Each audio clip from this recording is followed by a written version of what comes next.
Notre feuilleton est consacré à ces Français du jour J qui ont débarqué le 6 juin 1944. Ils étaient un peu plus de 3000 engagés sous commandement britannique ou américain. La majorité faisait partie de la marine. Parmi eux, Georges Ménage, aujourd'hui âgé de 97 ans. Le jour du débarquement, il était à bord du navire escorteur la Renoncule devant Utah Beach. Deuxième épisode signé Jean-Baptiste Patier et Jérôme Beck.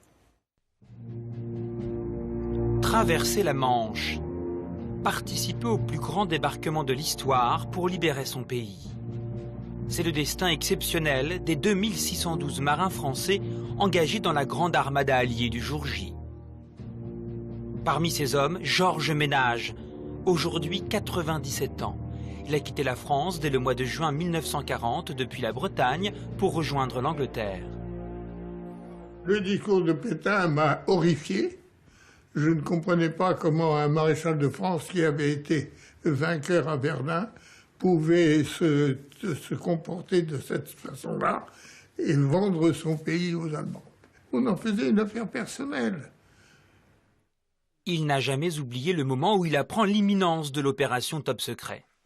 On reçoit des ordres, alors là, c'est le grand branle-bas parce que ce sont des ordres codés. Et il faut passer la nuit à décoder tout ça, et on apprend que c'est le débarquement. Mais on l'apprend à bord. Dans la nuit du 5 au 6 juin 1944, Georges Ménage est à bord de la Renoncule en direction d'Utah Beach. Avec l'autre corvette française, l'Aconite, leur mission est d'escorter le convoi allié. Une fois qu'on a pris la route pour rentrer en Manche, bien on commence à réaliser qu'il y a des bateaux à droite, qu'il y a des bateaux à gauche, qu'il y en a derrière, qu'il y en a devant, mais voilà. Mais la mer est couverte de bateaux, littéralement. Mais de bateaux ordonnés, à leur place. Un autre navire français avait aussi pour mission de protéger la flotte, la frégate La Surprise. Benjamin Massieu publie cette année un livre consacré aux Français du jour J. Il s'est rendu au château de Vincennes pour consulter des archives du service historique de la Défense.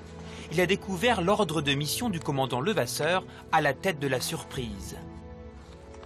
L'heure de l'assaut a sonné. Dans quelques heures, vous serez en route vers les côtes de France, escortant les puissantes forces alliées qui vont débarrasser le sol de la patrie de la vermine Boche. Vous avez l'honneur de participer à une des plus formidables expéditions militaires de l'histoire. Vous en serez digne, en bon français que vous êtes tous. Aux côtés de ce document unique, le célèbre discours du jour J du général Eisenhower, destiné à tous les combattants du D-Day, étrangers et aussi français. Ça montre qu'ils étaient pleinement impliqués dans les opérations du jour J, qui ne sont pas intervenus bien après, ils étaient vraiment là le jour J. Le 6 juin 1944, le jour se lève sur l'horizon. Au loin, les côtes de France, les plages de Normandie.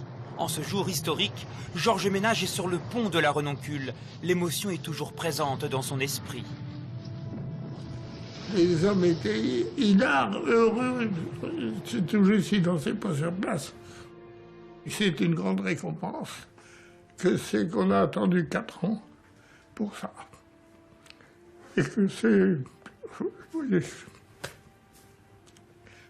On se dit qu'on est... comment vous dire? On se dit qu'on l'a bien mérité. D'autres marins français sont engagés dans les forces navales du jour J. À bord des croiseurs mythiques, le Montcalm et le George Legge à Omaha Beach, ou sur le torpilleur légendaire, la Combattante, face à Courseulles-sur-Mer. Et c'est la